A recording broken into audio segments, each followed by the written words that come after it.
The following program was made possible by the generosity of those who have determined to hold fast to the true Roman Catholic religion, as expounded by the Roman Catholic Church before the disasters of Vatican II and the so-called New Mass.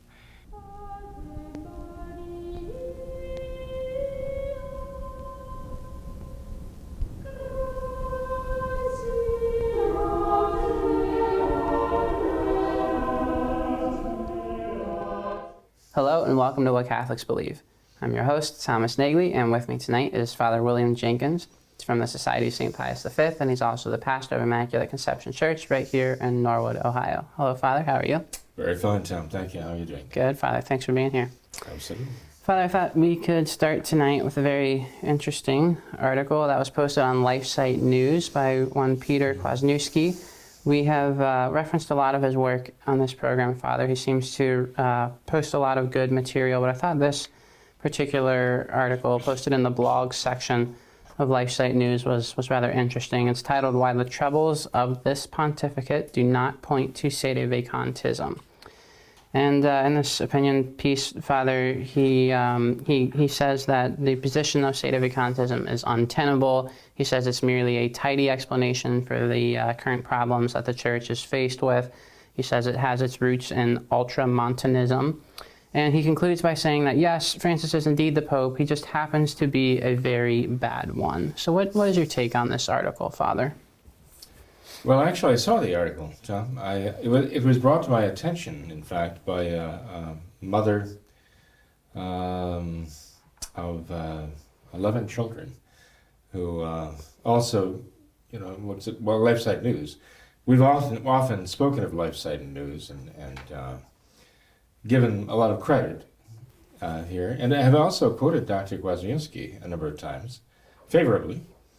And I must say that I found this article troubling, as I found the poor dear lady's experience also rather troubling, because she tried to comment on this article and was subsequently banned for life from commenting.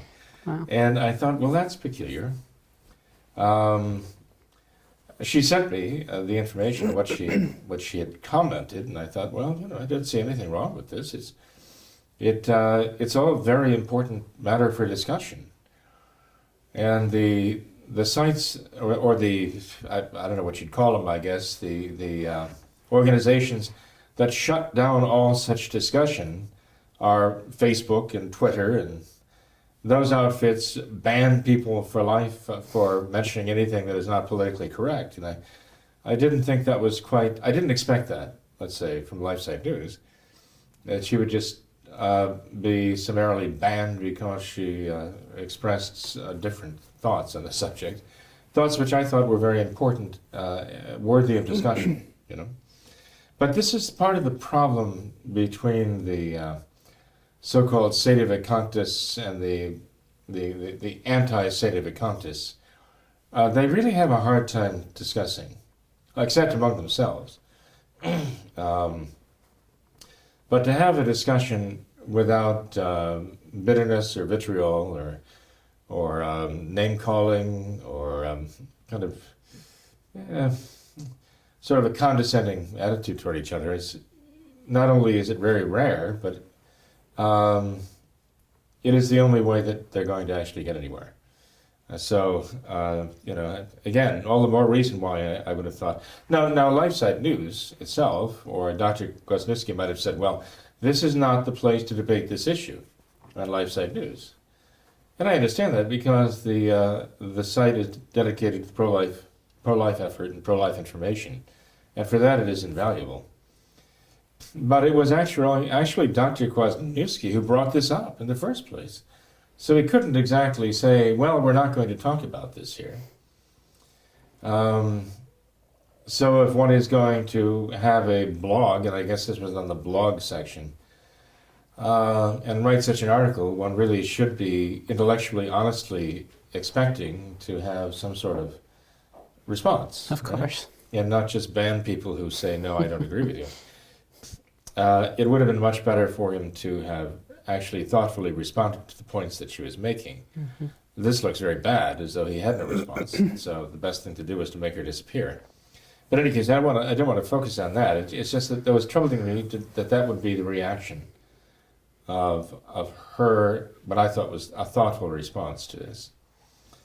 So I would have to say disappointing. My reaction to the article itself and the reaction to those who disagreed was very disappointing. I thought it was unworthy of Dr. Kwasniewski, as far as of what I've seen of him before. He started out by saying, since Vatican II, a small number of Catholics have looked at the development since Vatican II, the heresy, the apostasy, and all the rest, and decided that we've had no popes since Pius XII, is what he says. Well, as a matter of fact, it is a small number relative to the total number of those who are following the new order of Vatican II, but it is a growing number, and I think you'd have to acknowledge that small number has been growing, especially under Francis, right? Right. But he simply points out that their position is unfortunate, and it is understandable. He even says we can sympathize with the dismay of Catholics since Vatican II, but nonetheless, those who advocate this position of what he calls Sedevacantism is untenable. I think it's a mistake, though, for him to say that all so-called Sedevacantists just actually dismiss all valid popes going back to Pope Pius XII. There's a huge range among the Sedevacantists, as far as I can see, with regard to John the 23rd, with regard even to Paul VI. And at what point they would start questioning who was a valid pope and who not. It isn't by all means universally true. He says generally they hold there has been no valid pope since the death of Pius XII.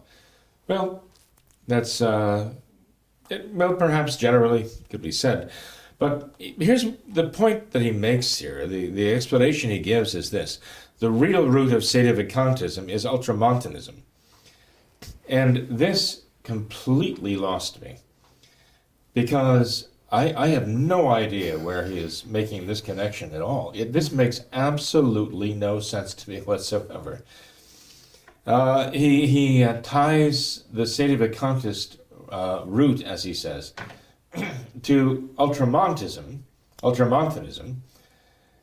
and he says that the root of Sedevacantism is the belief that popes must be doctrinally sound and pure and quasi-perfect in their belief, in their profession of belief, and that they must really exhibit a purity of faith and a purity of morals.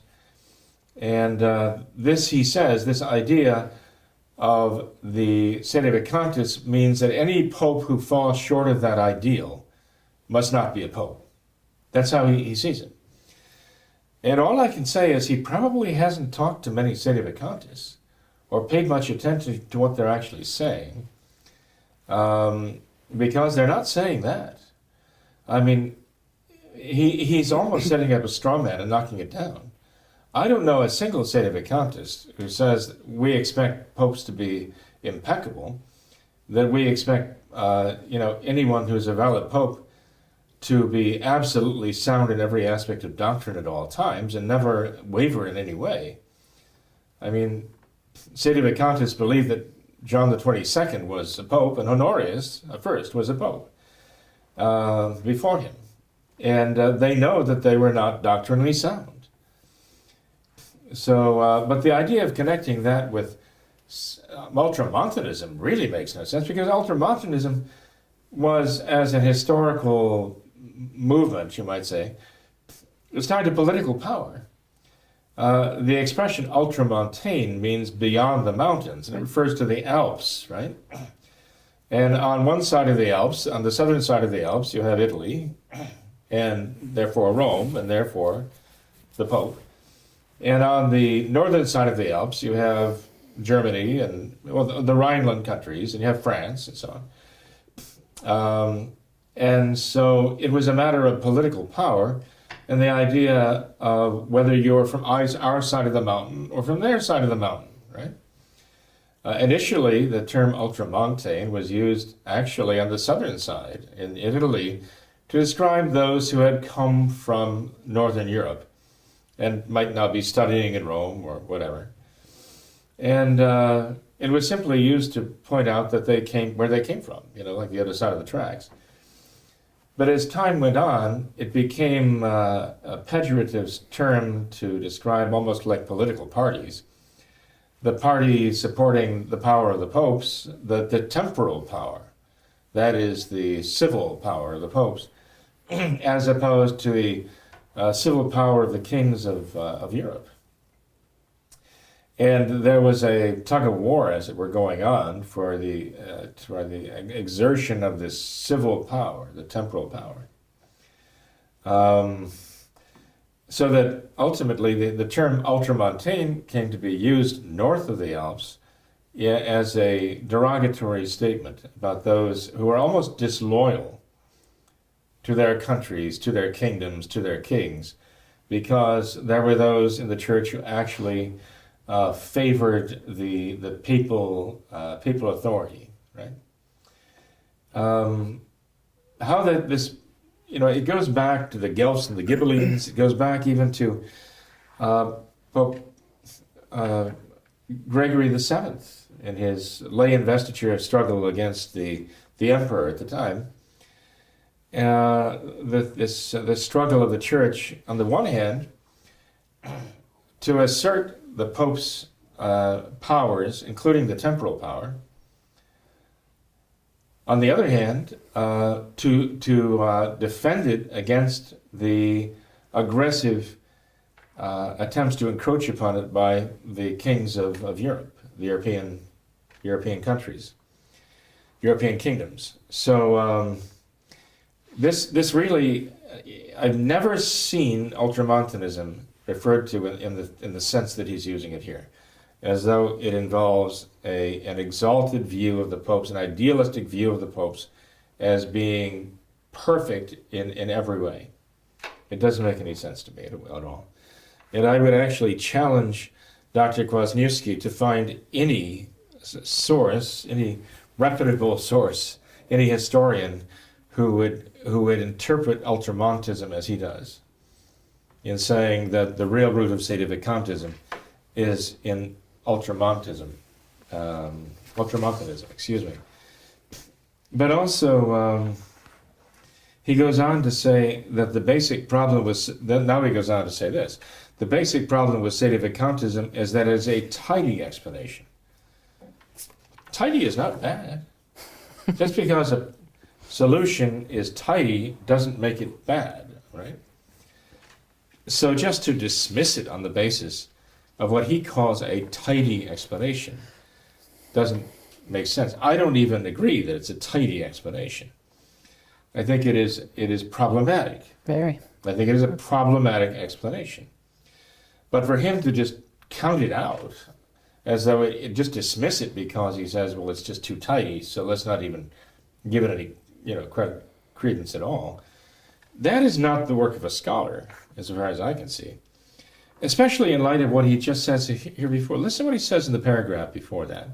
He says, needless to say, Pope Francis is now pushing the bounds of papal deviancy far beyond anything we have ever seen before. Well, there you are. I agree. But does he not see that his own statement means that we have something new going on here? That we have a situation here that is unprecedented, as he says, as he agrees. I mean, he's mentioned Honorius, right? He's mentioned other problems with popes being less than orthodox in their beliefs. He mentions that they never tried to impose them ex cathedra, but still here they are, let's say, denying the ordinary magisterium of the church, which is infallible in its authority, right? But he says Francis is something different now. Francis has gone beyond now this. So the very fact that as he's agreeing with this, that Francis is pushing the bounds of papal deviancy far beyond anything we've ever seen, should make him pause and think, well, you know, maybe we need to rethink this because maybe there are different principles. Actually, he contradicts himself in here. He says, look, these Catholics, these ultramontanist Catholics who thinks the Pope has to be so doctrinally orthodox all the time, he says, have a look at history. Look, back in the time of the 600s with Honorius, well, there were probably Catholics back then who said that popes can't be heretics. It's impossible. Then Honorius comes along and proves that popes can be heretics because Honorius was condemned 2 generations later by the church and excommunicated from the church for his favoring of the monothelite heresy, in fact.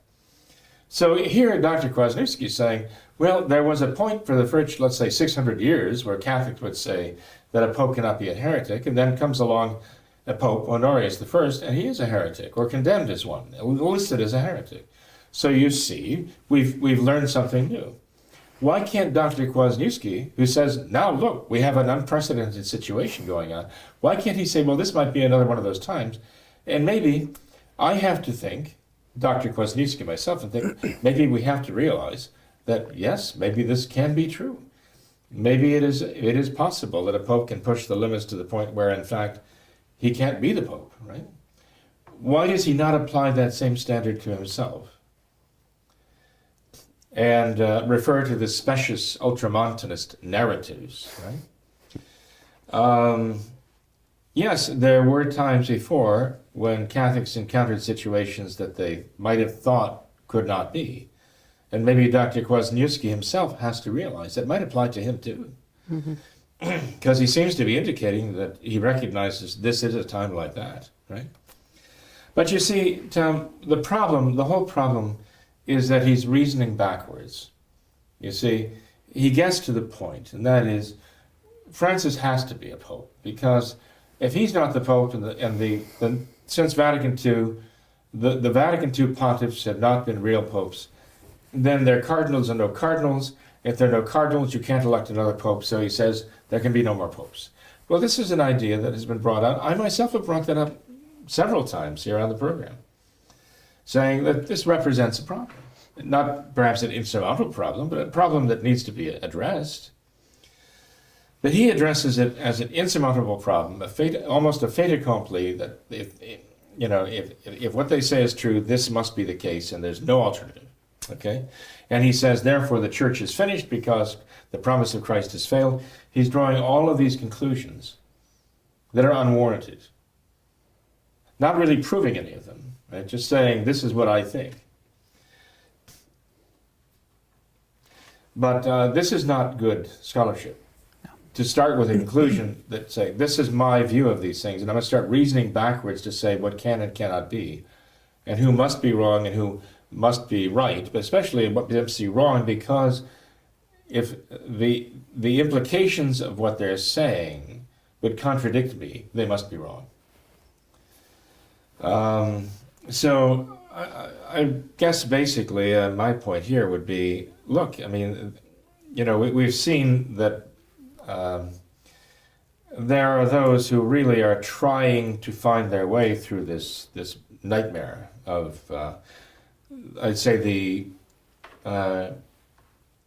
Bergoglian captivity of the church. Okay, they're trying to find their way through this tremendous nightmare of Bergoglio. But it doesn't help to just latch on to conclusions of their own and then anathematize anybody who says anything they think might imply something down the road that would contradict them. And what I really want to do is I want to get people sitting around the table and having a rational discussion about these things. Precisely because this is an unprecedented situation. Pope Pius X, in his first encyclical, indicated that he was terrified to become the Pope. And when he was elected in 1903, his first encyclical was written actually in 1904, I should say. October 4th of 1903. October 4th, 1903, he wrote the encyclical E Supremi, And that's when he said that he was terrified of being the Pope because he feared that the prophecy of St. Paul in 2 Thessalonians about the coming of the Antichrist might be happening then. And he indicated that, therefore, we are entering into unprecedented times and a real apostasy. So I think we need to stop just throwing stones here and actually have some serious discussions about this. And stop pulling tactics and antics like such as Facebook and Twitter, banning people, because they make a point that we don't like. So in any case, that's an appeal for that. By the way, just to put the cap on this, okay, something that was mentioned earlier. He says, okay, you cannot have a pope. He says, the truth is we have a pope and we'll always have a pope. Then he says, well, not always, because popes die and we have to elect another one. So there are times when there is no pope. But still, those periods, he says, a popeless period must be limited, temporary, and easily brought to an end. Now, where is he getting that? Himself. He's just saying, this is how I think it should be, right? So the idea of not having a pope going back as far as the death of Pope Pius XII for the last 60 years is absolutely forbidden because Dr. Kwasniewski will not allow it. Mm-hmm. That is, his ecclesiology will not allow it. And that's where he draws the conclusion that if this were true, Christ's promise would fail, the Catholic Church would have come to an end, and so on. His conclusions are not warranted, though. Father, I think there's another contradiction in the paper as well when he says that the basic problem with Sedevacantism is that it is a tidy explanation, but then he goes on in the same paragraph to kind of sneeringly dismiss the position and says, how are we going to get a new pope? How are we ever supposed to get a new pope? Will he drop from the sky? Almost like he doesn't even, he won't even consider it. He doesn't even want to consider it. Like you said, he starts with this premise that we must have a pope, we'll always have a pope, doesn't even consider anything else. But it seems to me, like you said, the position of Sedevacantism seems to be much more problematic than his position of just saying, well, we have a bad pope. That seems to be so much easier because that's a very easily rectified problem. If you have a bad pope, we wait, we elect a new pope, we get a good pope, and we're good, everything's fine.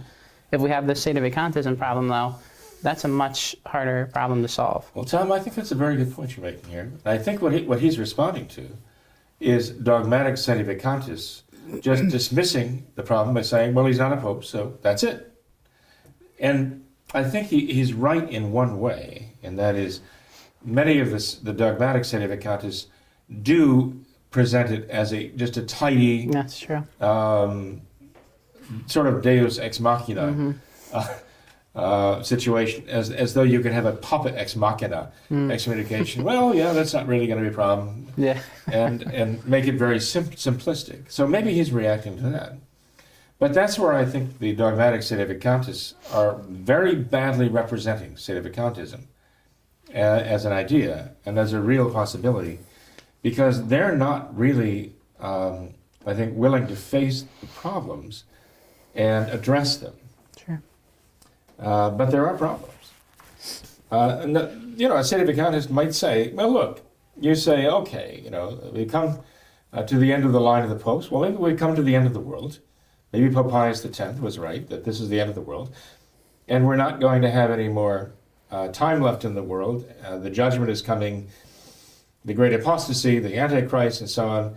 And so maybe we don't need any more popes. Maybe a Sedevacantist would say that to him. But that's not an answer. Just because the Sedevacantists might think, well, I think it's the end of the world, so we don't need any more popes. That's not an answer. But there are Sedevacantists who actually think like that. And I think Dr. Kwasniewski is perhaps reacting to their oversimplification of the problem. Sure. But it does nobody any service to oversimplify either position.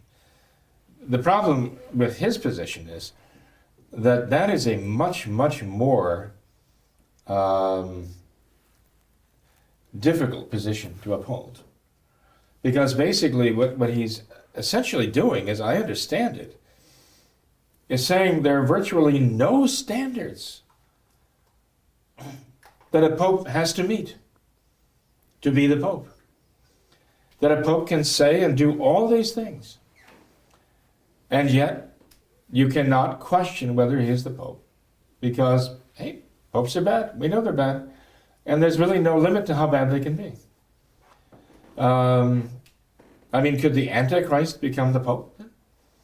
He might say, well, I don't know, He might say, well, there's no real limit to how bad this can get. We're always finding out more and more every day with Francis how bad it can get, We're learning all the time how bad a pope can be.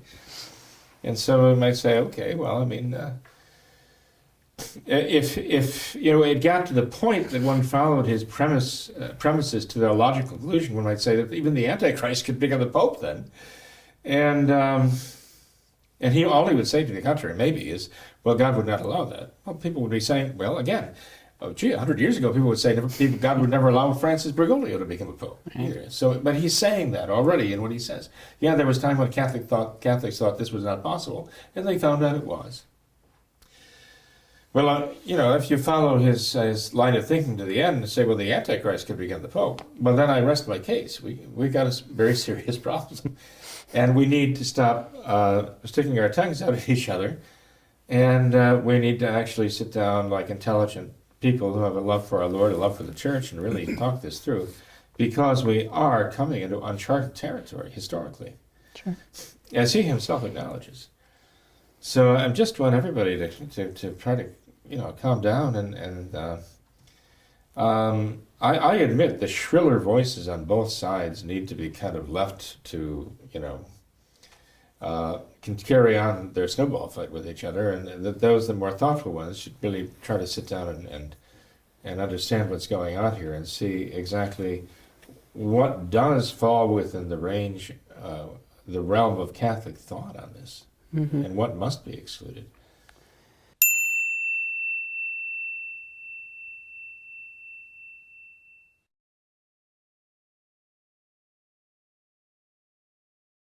Father, one final point on this. I thought it was rather fascinating. In the Liberalism is a Sin book, which we've discussed on this program before, there's a striking quote in there where the author is talking about the liberal parties in Europe and in America.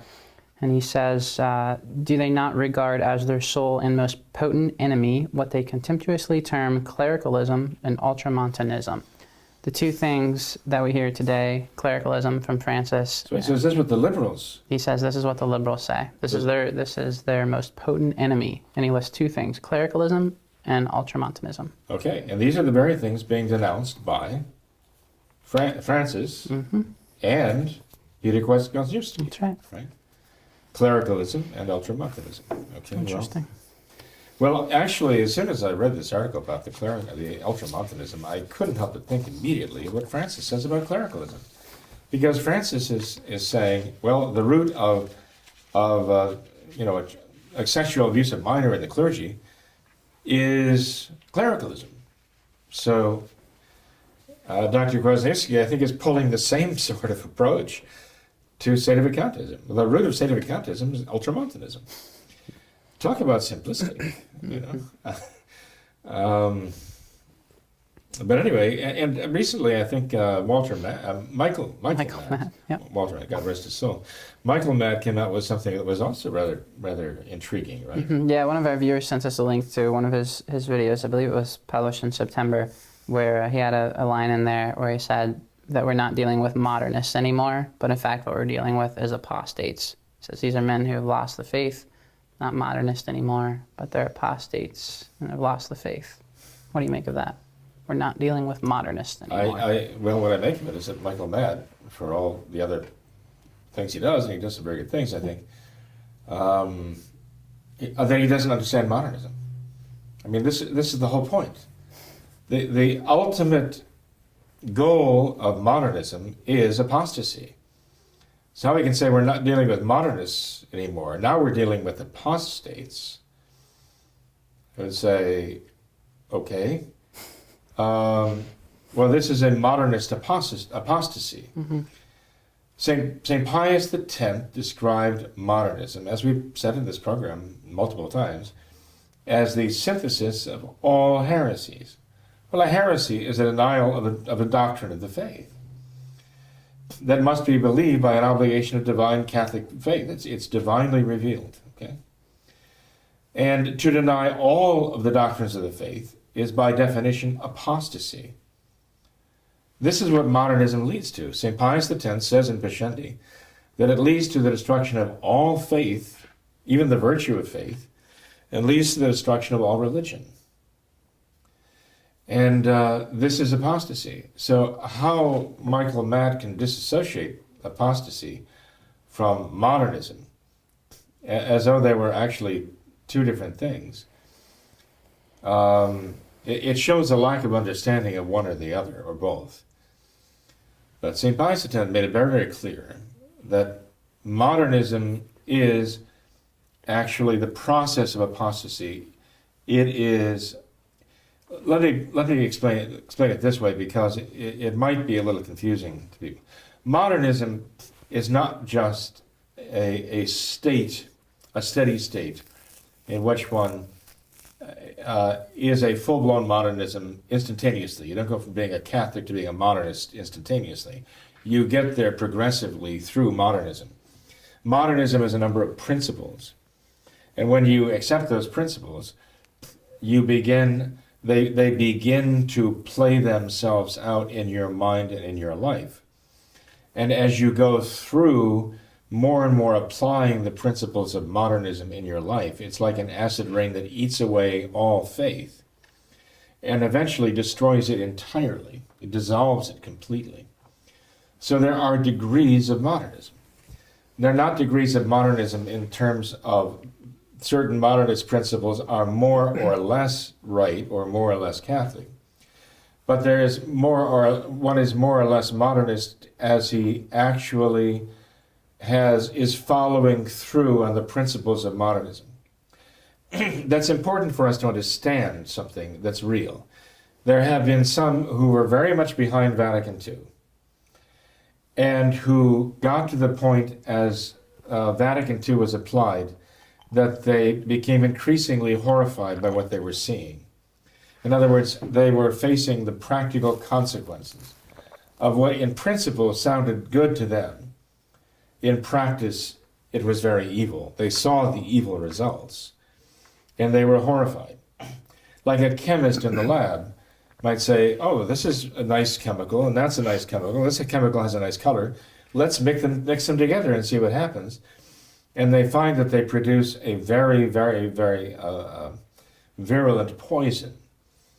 And they realize that these things should not mix, or the result of this is very, very bad.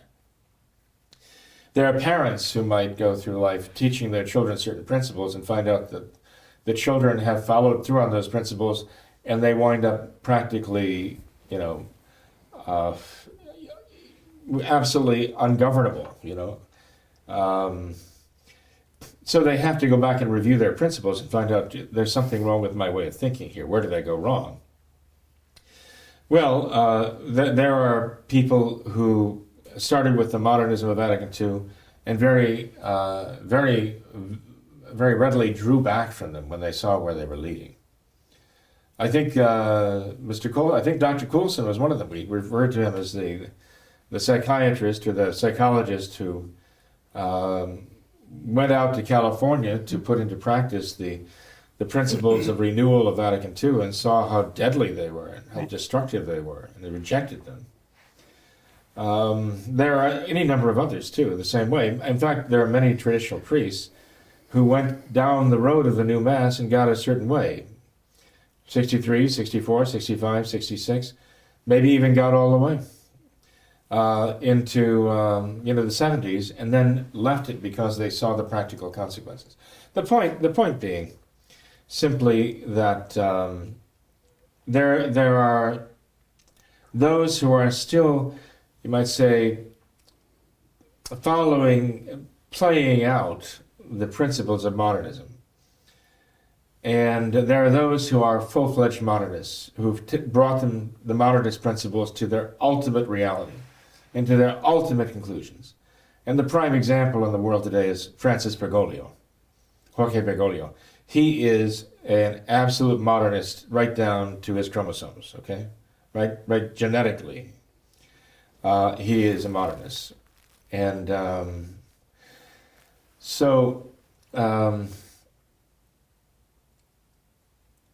but what St. Pius X saw was, he saw the conclusion in the principles, which other people who are less wise and less holy than he did not see. St. Pius X actually could see everything that's happening today. Even when he prophesied that the modernists would return 50 years later, well, that's John the 23rd, and lay waste the church, as he told one of the cardinals. He saw this because he understood these principles with the wisdom of a saint, also a very brilliant mind, a very practical mind. When Michael met, I'm sorry. See, I come from a different era. I remember reading The Wanderer years ago. When Michael met, now with the remnant, of course, when Michael met, says that we're no longer dealing with modernists, we're dealing with apostates.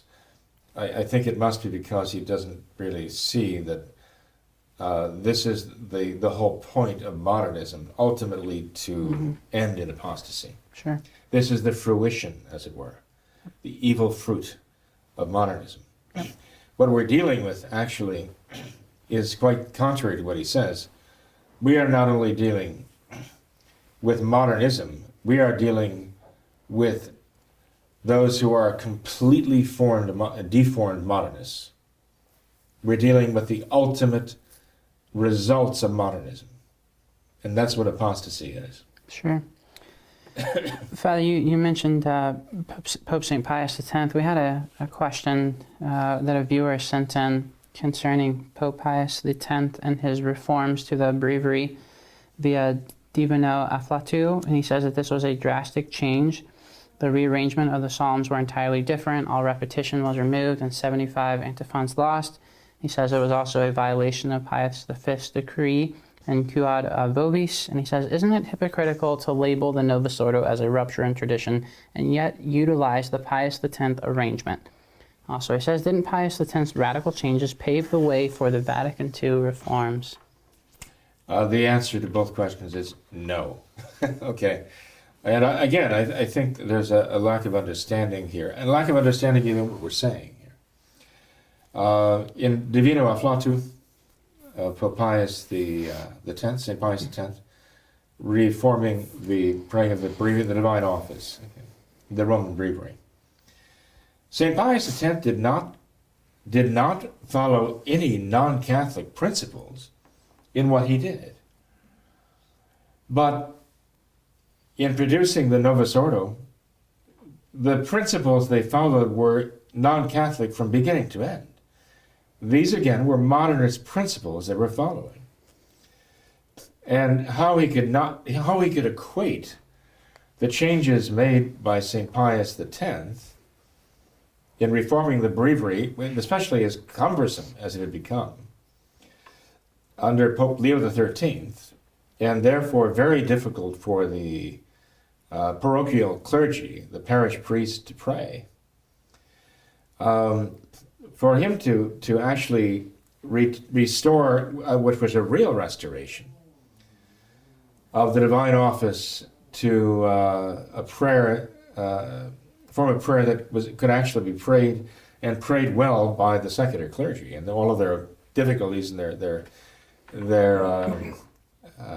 occupations in life, caring for souls, has nothing to do with the changes, and is totally different from the changes that were introduced under John the 23rd and Paul VI.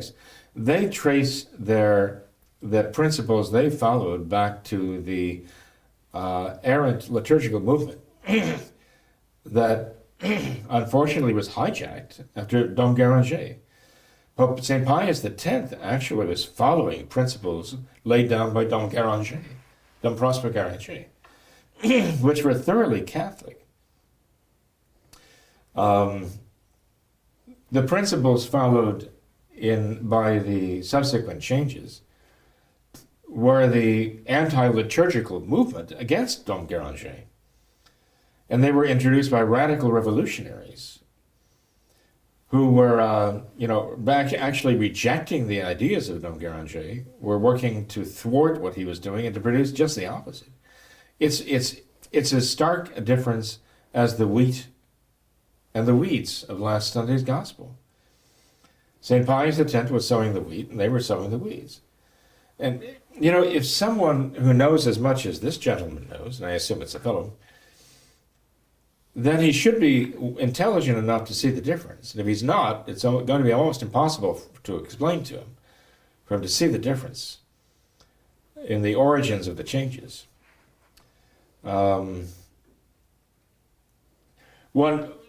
similar argument comes from those who say, well, back in the year 1570, St. Pius V brought in the Tridentine Mass, okay? And he rooted out the rites of Mass that had been going on for the previous 200 years around the world in various places, and imposed his Tridentine rite of Mass. And isn't that exactly the same what Paul VI did in 1970, 400 years later, in giving us the new Mass? And the answer is no. Not only is it not the same, it is exactly the opposite. Exactly the opposite. Because what St. Pius V did was he took the Mass of Rome itself, with its origins traceable, especially in the canon, back to the 400s under Leo I. And he rooted out the modern rites that had cropped up during the times of Luther and Zwingli and Calvin, with all of their degradations, with all of their heresies that had been introduced in their prayers. He rooted those out and replaced them with the traditional Mass of Rome. Were there some changes? Yes, but they were all changed along Catholic lines, along the lines of Catholics, liturgics based upon Catholic theology and Catholic faith, right? Paul VI did exactly the opposite, in that he rooted out the traditional rite of Mass and imposed instead his own creation, basically, through Bernini and the Concilium, his own creation of this Novus Ordo Missae, as he called it himself, a new order of Mass, diametrically opposed to what Pope Pius V had done. And what this gentleman is saying here, or what he's asking, the way he's posing his question, it just reminds me of that very same egregious error, very dangerous error. I would just recommend that he go back and examine the nature of the changes that were made. But go beyond that. Don't just look materially at the changes, like, oh, they took this prayer out, they substituted this prayer for that prayer, they changed this wording, whatever. Don't just look at it materially. Go back and look at the principles that were enunciated by the ones making the changes. What were they going by? What were the principles they were putting into practice? And he will see there that at the root of both of these, they had diametrically opposed principles. One set of principles, Catholic, by St. Pius X, according to Dom Guéranger, and the other set of principles, Modernist, according to the new liturgical, basically the modernist liturgical movement that came out as an anti-liturgical movement. Father, I just can't help but say that it seems so bold to almost accuse Pope St. Pius X of paving the way for Vatican II and the modernism that came with that. If there was ever one saint that you could label the anti-modernist saint, it would be Pope St. Pius X. Well, you know that, Tom, and I know that. I would think this individual would know too. But you see, all along here, what we've talked about tonight is a lack of application of real serious thought, because people have sort of preconceived notions that they're holding on to, and they don't want to see anything that doesn't fit with those conclusions they've already drawn. So he's trying to justify something here, and so he's twisting reality to fit it.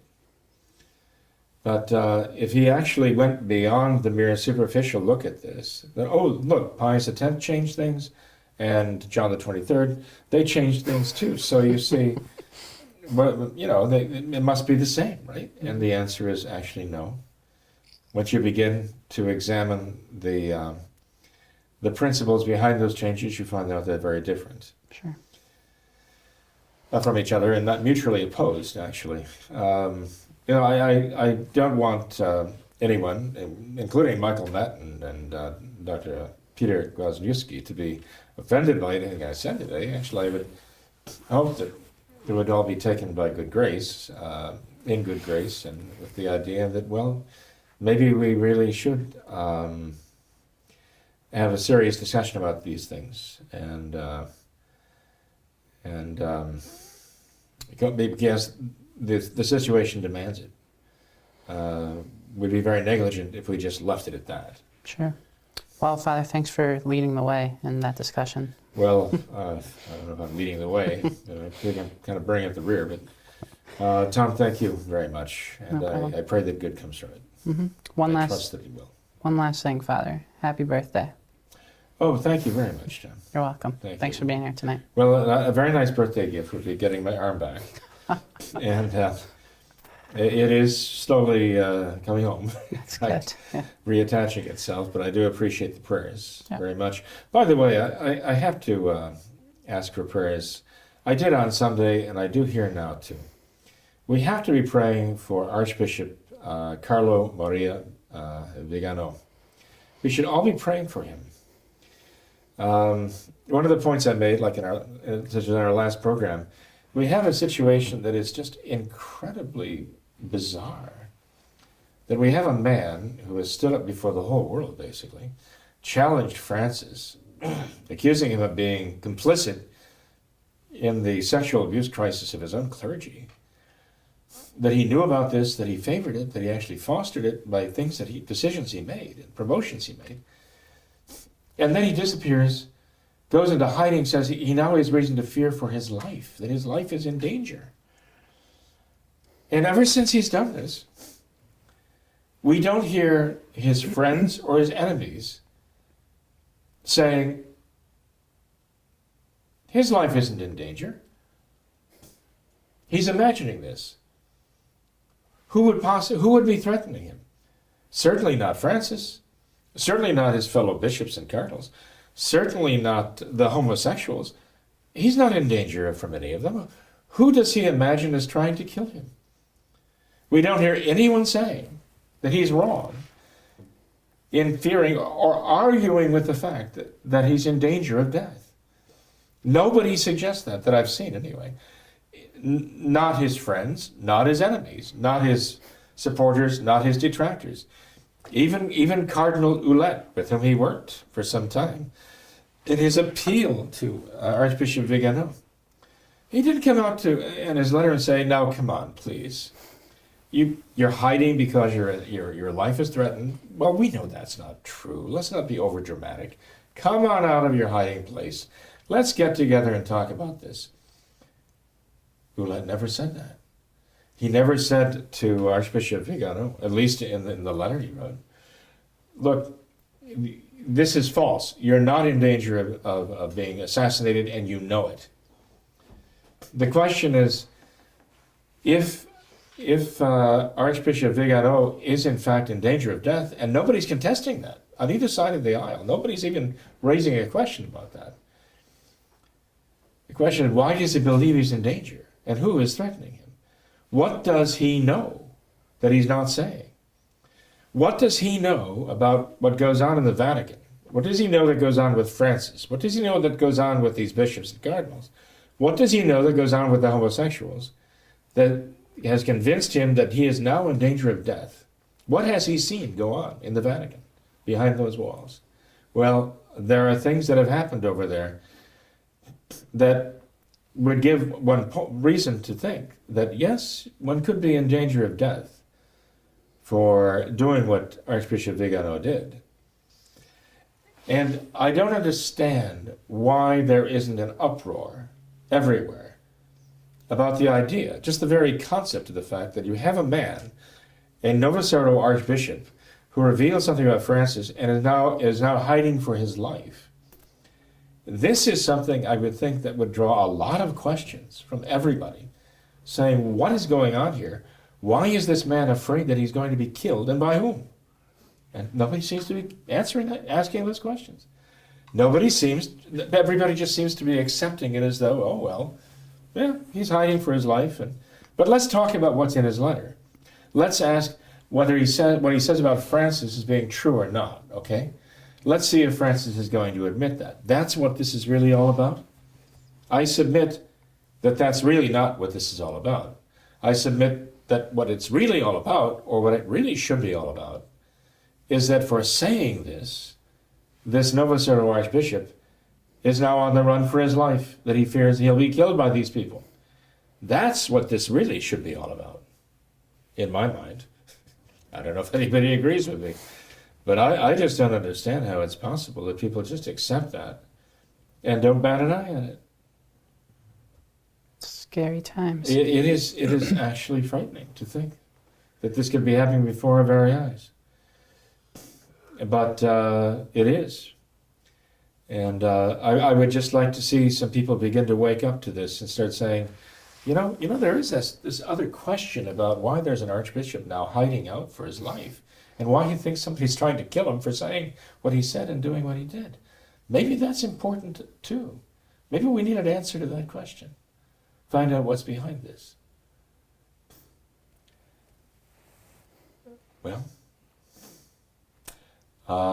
it's not up to me to do that, but maybe Archbishop Viganò doesn't want that question asked, because then maybe he would fear that they'd come looking for him, and they might find him, and he doesn't want that either. I don't know.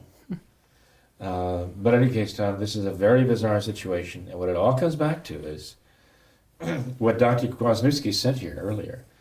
We're pushing the envelope here, the limits of where, this is sort of like Captain Kirk, okay, in the Starship Enterprise, daring to go where no man has gone before. This is Francis, okay, Captain Bergoglio, okay. Kirk means church, by the way. You know the word Kirk. Captain Kirk means actually Captain Church, okay. So let's call Francis Captain Church, okay.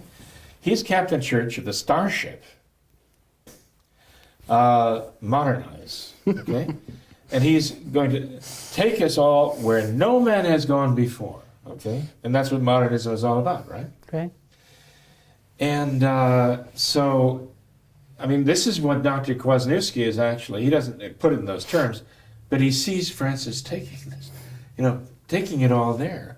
And he says we're supposed to still, recognize him as the Pope through all of this, with no foreseeable thing that he could possibly do in order to ever raise the question about whether he's the Pope or not. Talk about a bottomless pit. Talk about the abyss. And I think the fact that you have the situation with Archbishop Viganò, and we're all sitting around saying, oh yeah, he's off hiding for his life because he said something about Francis, and yeah, for all we know, maybe Francis wants to kill him. Maybe his fellow cardinals and bishops want to kill him. Maybe they would take a construct out on his life because he's threatening, finally, the one man who can make Vatican II really happen. Maybe the homosexuals want to kill him. Ooh, that would be very bad press, wouldn't it? Why doesn't anybody seem to care? That is bizarre. Anyway, I'm sorry, I rest my case. It's all right. Thanks. Time to close. Thank you, Father. Appreciate it. You're welcome, Tom. I thank your patience. Thank you for your patience. No problem. Maybe this perspective is very unique to me, but I guess I can't. The wonderment is unique to me. That is unique to me. Sure. For what it's worth. All right. Thanks to all of our viewers for watching this episode of What Catholics Believe. Until next time, we ask that you all remember the words of Our Lady of Fatima, to consecrate yourselves and your families to the Immaculate Heart of Mary, and to pray and do penance. Thank you, and God bless you.